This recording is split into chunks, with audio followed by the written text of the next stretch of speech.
उधमपुर नाम के एक गांव में एक बहुत ही अमीर सेठ रहता था, जिसके पास लगभग पूरे गांव की जमीन गिरवी थी।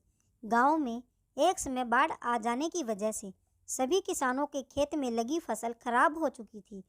कई दिनों तक बाढ़ का पानी भरे रहने की वजह से गांव के किसानों को खाने के लाले पड़ गए थे।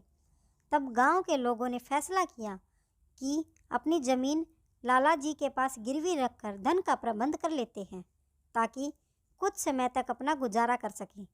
इसके बाद जैसे ही अपने खेतों में बाढ़ का पानी सूख जाता है, तो हम लोग तुरंत पुनः खेती शुरू करके फसल उगने पर आधी फसल बेचकर जो धन मिलेगा वो लाला को देते रहेंगे, और जब उधार ली गई राशि पूरी तरह से ब्याज सहित जमा कर देंगे तो अपना खेत लाला जी से छुड़वा लेंगे।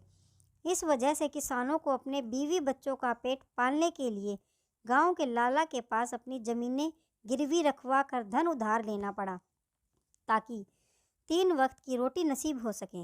इस तरह सभी किसान इकट्ठे होकर लाला जी के पास गए और अपनी ज़मीन गिरवी रखवा कर लाला से धन उधार ले लिया। इधर लाला ज़मीन के बदले में धन उधार देने से पहले ही किसानों को बता देता है कि उधार ली गई यह राशि आपको ब्याज सहित 5 साल तक जमा करनी होगी।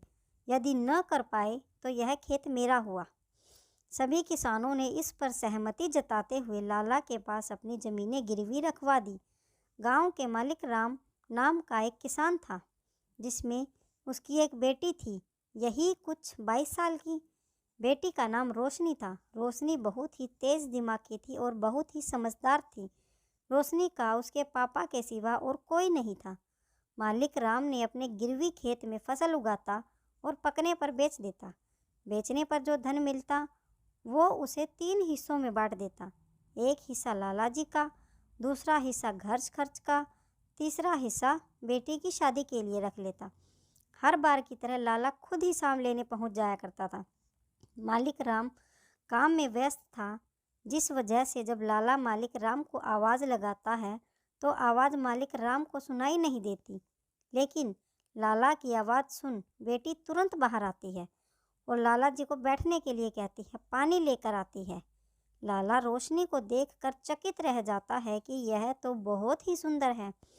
इतने में मालिक राम लाला के पास आता है और लाला के ब्याज के जो भी पैसे बनते थे वो लाला को दे देता है। लाला बोलता है, मालिक राम, बिटिया तो सयानी हो गई है, इसकी शादी का कुछ सोचा है या नहीं? तब मालिक राम बोलता है, हाँ मालिक, इसके लिए एक अच्छा लड़का और अच्छा परिवार खोज रहा हूँ। लाला वहाँ से चला जाता है। घर पहुँचकर लाला राम मालिक राम की बेटी के बारे में सोचने लगता है। उसका सुंदर चेहरा लाला के दिमाग पर ऐसा बस गया था कि वो उससे अब शादी करना चाहता था। वक्त बीतता गया। इधर अब खेतों में नई फसल लगाने का समय आ चुका था। तब मालिक राम ने अपने खेत में फिर से नई फसल की बुआई कर दी। कुछ समय तक सब ठीक रहा, लेकिन फसल पकने को थी कि अचानक से मौसम ने करवट ली और तेज बारिश शुरू हो गई। बारिश इतनी हुई कि फसल खराब हो गई थी। यह देख सब किसान बहुत दुखी थे और मजबूर भी। कुछ दिन बाद लाला हर बार की तरह अपने पैसे लेने मालिक राम के पास आता है। मालिक राम लाला को बोलता है, मालिक, इस बार सारी बारिश की वजह से आधे से ज़्यादा फसल खराब हो गई। इस बार मैं आपके पैसे नहीं दे पाऊँगा। मालिक राम की यह बात सुन लाला के मन में तुरंत उसकी बेटी का ख्याल आता है और सोचता है कि यही सही मौका है इसकी बेटी का हाथ मांगने का। तब लाला मालिक राम की मजबूरी का फ़ायदा उठाते हुए बोलता है, मालिक राम, तुम्हारे लिए एक प्रस्ताव है। मैं तुम्हारे सारे कर्ज माफ़ कर सकता हूँ अगर तुम अपनी बेटी की शादी मुझसे कर दो तो। लाला की यह बात सुन मालिक राम उसकी बेटी सोच में पड़ जाते हैं कि अब क्या किया जाए। तब मालिक राम ऐतराज़ जताते हुए बोलता है, यह कैसे हो सकता है मालिक, भला मैं अपनी बेटी की शादी आपसे कैसे करूं? इतना सुन लाला गुस्से में बोलता है, तो फिर अभी मेरा पैसा दो। बेचारा मालिक राम भी कर्ज की वजह से मजबूर था, आखिर बोलता भी तो क्या। मालिक राम को चुप देख लाला इस बार बोलता है, ठीक है, चलो एक खेल खेलते हैं और शर्त लगाते हैं। मैं ज़मीन पर पड़े इन तमाम पत्थरों में से एक काला और एक सफ़ेद पत्थर उस खाली मटकी में डालूँगा और फिर आपकी बेटी बिना उस मटके के अंदर देखे उसमें हाथ डालकर कोई एक पत्थर निकालेगी। यदि पत्थर का रंग सफ़ेद हुआ तो आपकी अपनी बेटी की शादी मुझसे नहीं करवानी होगी और सारा कर्ज भी माफ़। और यदि पत्थर काला निकला तो आपको अपनी बेटी की शादी मुझसे करनी होगी और आपका सारा कर्ज भी माफ़ कर दूँगा। आप बाप और बेटी दोनों इस बात पर अपनी सहमति जताते हुए हाँ बोल देते हैं। तब लाला ज़मीन से 2 पत्थर उठाता है और उसे मटके से जल्दी से डाल देता है। लाला के मन में छल और कपट होता है, इसीलिए लाला काले तथा लाल दोनों रंग के पत्थर उठाने का नाटक करता था, लेकिन मटके में सिर्फ सफ़ेद वाले पत्थर ही डालता है, बाकी के ज़मीन में फेंक देता है। मालिक राम की बेटी लाला की इस हरकत को देख रही थी और उसे पता चल जाता है कि लाला धोखा कर रहा है।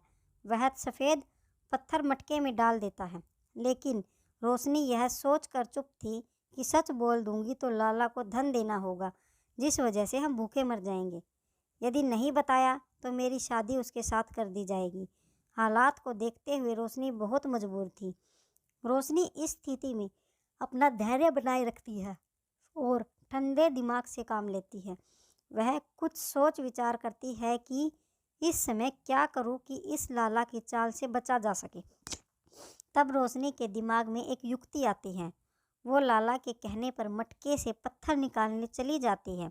मटके से एक पत्थर निकालकर वो जैसे ही लाला को देने जाती है, उसी समय झूठ मूठ का ज़मीन पर गिर जाती है, जिस वजह से रोशनी के हाथ का पत्थर ज़मीन में पड़े हुए तमाम पत्थरों से मिल जाता है। यह देख लाला चिल्ला उठता है कि मूर्ख लड़की, यह क्या किया? अब कैसे पता चलेगा कि तुमने कौन से रंग का पत्थर निकाला था मटके से? तब रोशनी बोलती है, मैंने मटके से जो पत्थर निकाला था उसका रंग काला था। यह सुन लाला बोलता है, मैं कैसे मान लूँ? यह हो ही नहीं सकता, तुम झूठ बोल रही हो। तब रोशनी बोलती है, यकीन नहीं होता तो उस मटके में जो पत्थर है उसे निकाल कर देख लो।